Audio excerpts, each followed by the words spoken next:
Hey guys, it's Connor from Color Studios here. Today is Wednesday, the 27th of May. We are back here at Great Adventure for some more updates. Roaring Rapids has officially opened for the season, so we're gonna go check that out. I don't know if I'm gonna ride it. I don't really feel like getting wet. But you can also see in the distance, flying scooters are testing, and there's a number of rides testing over in the Shoreline Pier. If you want a more in-depth update on that, as well as Project Purple out here, go watch the video that came out before this. That's going to give you more information on that. This video dedicated exclusively to covering the updates inside the park for the week. I don't recall if I mentioned it in the last video from, I believe I was here Friday, but the park is now open for daily operations. And typically they close at 7, which is actually pretty good for weekdays like this when school is still in and everything. I'm hoping we see more of those 8, 9 o'clock closings as we get deeper into the summer, because I know that's, especially for someone like me, really great to come down here for a few hours at the end of the night, or even for kids after school to have their parents come bring them down after school. It's really, really good timing when they're open that late, but even 7 works really well. As we're walking in, you can see the It's Rising teaser up on the electric board there. They implemented that, I believe, either last week or the week prior. Really, really nice little touch there. And if you couldn't tell from the sea of matching colored t-shirts, very much so is still school group time at the park. Now, when you come down here late, like it's 4:30 right now, park's open for another 2.5 hours. You can kind of catch it when they all leave, and then you get the park with just, non-school groups. So it actually can work out pretty well if you time it right. If you missed this from last week's update, or not last week, Friday's update, they have a new show right here, the Singin' Sea Gals, which is very cool. It also looks like Rita's is extremely popular today, quite the line over there. As we're going through the video, if you guys are enjoying what you're seeing, please be sure to like and subscribe. We are getting very close to 40,000 subscribers, and I'd really appreciate it if you guys could help out. I think I saw something like 69% of you are not subscribed, so let's change that. That'd be great. So over here at Adventure World, we have a couple of new merch items. I'm not gonna even bother going in because they have it all on display. So we already saw the new Skull Mountain designs for 30 years. Very nice. This New Jersey Devil design looks sick. I love how it actually not only incorporates the statue from the ride, but also incorporates what the coaster actually looks like. Love to see the original art like that. That actually looks really good. And then we have quite the strange trio of coasters.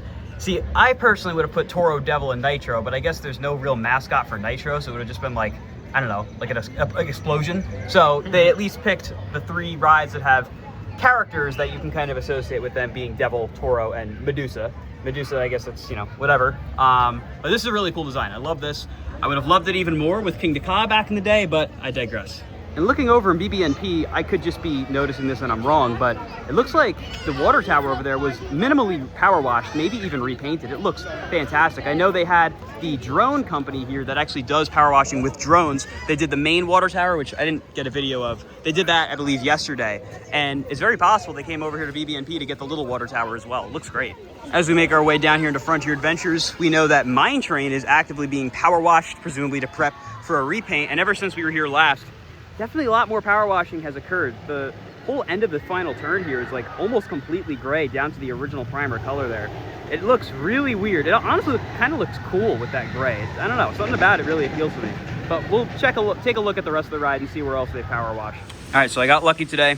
They did have the smoked sirloin. For reference, it's 5 o'clock, 2 hours before closing. I know they run out of it sometimes, which happened last time, but today I got lucky. You can see they currently have 4 characters out right now: Bugs, Porky, Wile E. Coyote, and Sylvester. I haven't seen him yet, but Yosemite Sam has apparently made his return to Great Adventure. First time in I don't even know how long since the last time he was here. So that's really exciting. Hopefully we'll catch it eventually.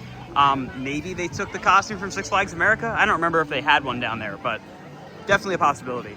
Up here on the wheel, again, if you guys want to see more updates on Project Purple and Shoreline Pier, go watch the dedicated update video for that. But the park is looking great from up here, that's for sure. Still weird not seeing the Skyway Towers. If you missed it, they have been removed. You can go check the previous vlog for more info on that, but definitely looks a little strange.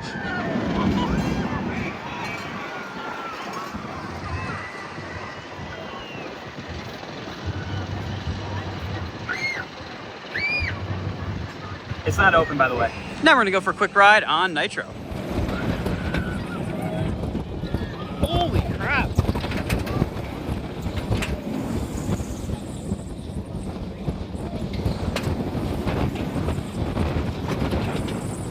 Over there, you can see Roaring Rapids is running. It's got quite the line. I believe there's only 4 boats on currently. Hopefully that'll become more in not too long a period of time, but there's one of the boats right there.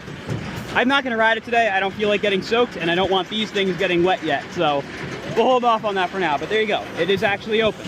All right, we just got off Nitro in row 8 on A Train. Now I always, go very on and on and on about how great D Train is. A is almost just as good. Honestly, it's pretty much the same. They're both running incredible. So if you get on Nitro, A or D, doesn't matter. Both are great. C is not my favorite train. It runs a little slower, but A and D, fantastic. It is great to see this finally open though. It opened on Memorial Day actually, so technically it made it for Memorial Day weekend. Now that right there is a testament to how good the crew is at Nitro. Granted, yeah, it's not like super crowded right now, but that's awesome. Over here where Swashbuckler used to be, look at all these nice plants they've put in. This reminds me of what they usually do over by Toro's Turnaround. This looks fantastic actually. We came over to visit the fish. This guy looks like he's having a bit of a rough time. Oh, but otherwise, let's see if I can find the other ones. They might be over there. They tend to be over there. For those of you guys that don't know why I'm over here, they recently put these fish in. Oh, there's one, I think. Yeah, there's a fish. 2 fish. 3 fish, actually. 2 darker colored ones and then the red one. There's them. There's one right there. There's like one in the rock over there. There is one in the rock, yeah. That one's a little confused right there. The reason I'm highlighting this though is because they're trying to like build up the fish collection over here to make this like an actual like well-known thing at the park, that this is the fish pond. There's some more over there. The big concern is to make sure that the heron that hovers around the park doesn't come and eat them. So hopefully that doesn't happen, but so far so good. So over here by Joker in the kind of tree covered area, you may notice this mix of the wooden and the red picnic tables. That's because I believe these red picnic tables are from the boardwalk. They had these kind of near Garden State Grill going along that side path. And it looks like they've moved them all over here, which is nice because this definitely needed more seating. So I'm curious if they're gonna maybe bring in new seating over there or what the plan is, but I like how they spaced them out too, so it doesn't look really weird with like a mix of some all together and then others all together. And may the Skyway rest in peace. That was one of the towers right there next to, or behind what used to be Sugar Shack, now the Dream Street Refresh Station.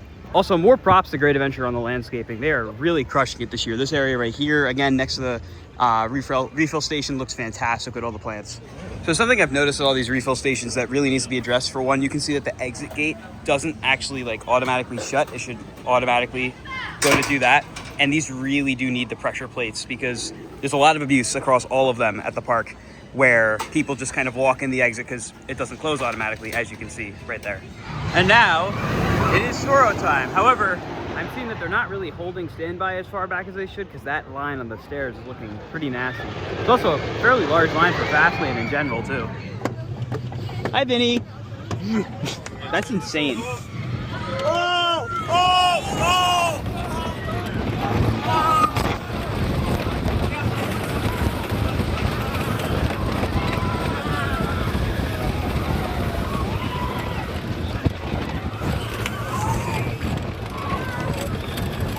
Why is this running so fast? I think they power washed this. They did. All right, we just did a back car ride on Toro, and as you're gonna see in a second, you're not really gonna tell from the first half, but it might be running the fastest I've seen all season. I feel like we're at that time of year where I say that every visit because it genuinely just keeps speeding up. I'm curious when the other train, A Train, comes back, how long it's gonna take that one to get up to speed with this. And I'm not saying that's happening soon, just whenever it winds up happening, but this, running fantastic. It's incredible. I mean, it's El Toro. What else do I have to say? Now we're heading on over to Flash to make that our final ride of the night. And it sounds like there is no onboard audio right now. We'll know for sure when we get on, but it's very interesting.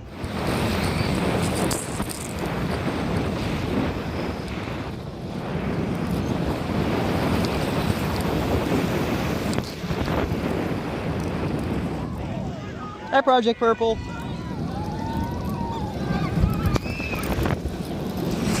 We ended out on Flash in the front row, which is actually very fun. Like I said though, no onboard audio, which does kind of sting because that, to me, is half the enjoyment of the ride. But regardless, still fun. Nice little visit here at Great Adventure. If you didn't watch Project Purple / Roll Lamp Hero update, go watch that posted separately. If you enjoyed this video, be sure to like, comment, and subscribe. And I'll see you all in the next video. Goodbye, guys.